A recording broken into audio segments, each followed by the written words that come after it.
Assalamualaikum, berjumpa lagi di Sisi Gelap Channel. Apa kabar kalian semuanya? Semoga sehat selalu dan dilancarkan rezekinya, amin.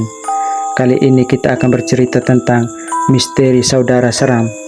Jangan lupa like, comment, and subscribe.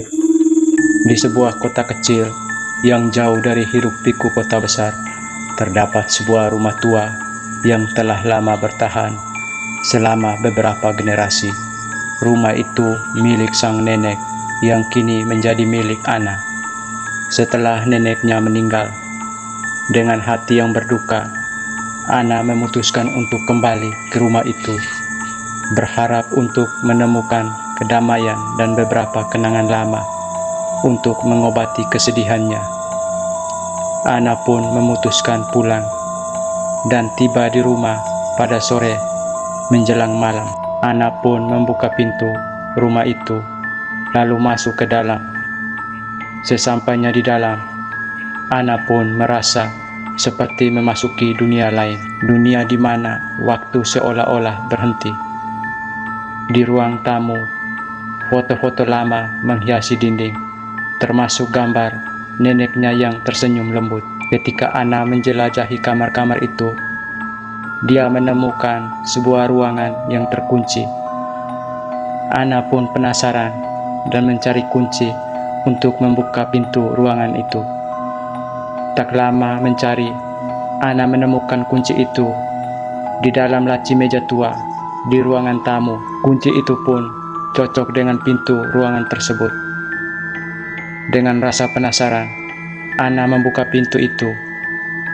Debu berterbangan di udara dan aroma kuno menyeruak keluar. Mungkin ruangan itu sudah lama tidak dibersihkan. Di tengah ruangan terdapat sebuah kotak kayu. Ana membuka kotak itu dan menemukan serangkaian buku harian dan foto-foto lama.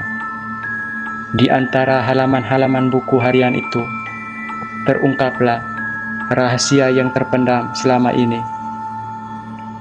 Ana memiliki kembaran yang bernama Lia.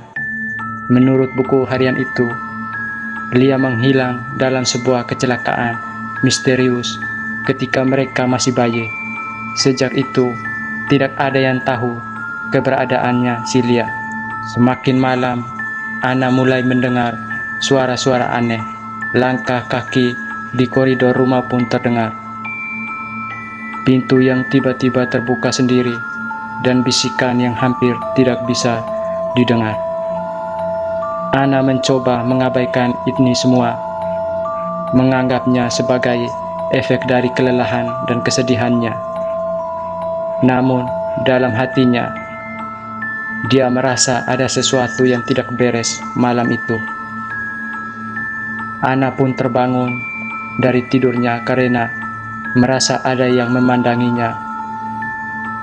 Di sudut gelap kamarnya, dia melihat sosok seorang gadis yang sangat mirip dengannya. Hanya saja matanya kosong tanpa cahaya. Sosok itu berbisik dengan suara serak, "Kembalikan apa yang menjadi hakku." Terkejut dan takut, Ana pun mencari perlindungan dengan berlari ke rumah Pak Hadi yang dikenalnya sejak kecil dan rumahnya bersebelahan. Pak Hadi pun mengizinkan Ana masuk, lalu bertanya, "Ada apa, nak?" Ana pun bercerita kepada Pak Hadi. Pak Hadi pun mendengarkan cerita Ana dengan serius. Setelah Ana bercerita, Pak Hadi pun akhirnya menceritakan lebih banyak tentang masa lalu keluarga Ana yang dia nggak ketahui. Menurutnya, ada rumor bahwa Lia, kembaran Ana, sebenarnya tidak pernah meninggal dalam sebuah kecelakaan. Dia dianggap hilang, namun sesungguhnya dia dibawa pergi oleh sesuatu yang jahat dari rumah itu. Sesuatu yang sekarang mungkin ingin kembali. Dengan bantuan Pak Hadi, Ana pun memutuskan untuk menghadapi apapun dan masa lalunya. Mereka melakukan ritual untuk memanggil dan menenangkan roh Lia, berharap dapat mengirimnya ke tempat yang lebih baik. Dalam ritual itu, Ana merasakan ikatan yang terjalin kembali dengan kembarannya, merasakan semua kesedihan dan kesepian yang pernah Lia alami. Ketika ritual mencapai puncaknya, angin kencang berhembus, menggoyangkan jendela dan pintu. Cahaya-cahaya lilin pun seakan mau padam. Dan tiba-tiba semuanya menjadi tenang. Sekarang Ana merasakan kedamaian, dan ketika dia menoleh, sosok yang mirip dengannya telah menghilang. Dengan berakhirnya ritual, rumah itu terasa lebih hangat dan cerah. Ana pun memutuskan untuk tetap tinggal di rumah neneknya, merawat warisan dan memori masa lalu yang kini telah diberikan kepadanya. Dia tahu bahwa meskipun Lia tidak bisa bersamanya dalam wujud fisik, tetapi kenangan tentang dia akan selalu ada dan dijaga dalam setiap sudut rumah itu. Sekian cerita dari saya, sampai jumpa lagi di cerita-cerita selanjutnya.